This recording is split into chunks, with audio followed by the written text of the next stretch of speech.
বাংলাদেশ তো SME first country, আমরা জানি যে বাংলাদেশের 64 লক্ষ এসএমই আছে। 80% বিজনেসেস এসএমই। কিন্তু আসলে এই এসএমইরা খুব বড় বিজনেস কেন করতে পারে না? যেটা ধরো গ্লোবালি আসলে কি হচ্ছে, ওখান থেকে যে মানে বড় বড় ব্র্যান্ড হচ্ছে, আমাদের দেশের এই নাম্বারটা এত কম কেন?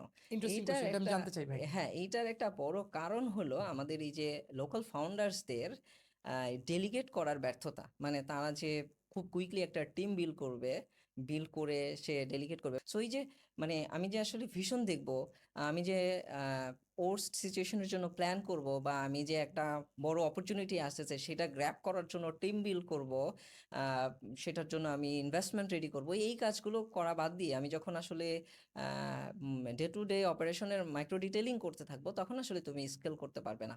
আহ, তুমি এটা এজেন্সি বলো বা যে কোনো বিজনেসের এক্স্যাক্টলি। বেলায় বলো। সো এইটা আসলে তুমি যদি একটা বিজনেসকে স্কেল করতে চাও, তাহলে কারণ ডেফিনেটলি দেখো, আমি একটা কোম্পানি শুরু করেছি তার মানে এই না যে আমি এই কোম্পানির সবকিছু ভালো বুঝি। দেয়ার শুড বি ম্যানেজার্স যারা আসলে এই কাজটা আমার চাইতে ভালো পারবে। So hmm. As a founder, as an entrepreneur, আমার আসলে ফোকাস করা উচিত to hire that right people and to make sure যেন আমি এই মানুষটাকে, যে এই পারফেক্ট কাজটার জন্য রাইট ফিট, তাকে যেন আমি রিটেইন করতে পারি, তাকে যেন আমি ভ্যালু দিতে পারি, এবং হুম। তাকে যেন আমি ওই স্বাধীনতাটা দিতে পারি যেন সে তার কাজটা প্রপারলি নিজের করতে ঝলক পারে। দেখাতে পারে। রাইট। এক্স্যাক্টলি।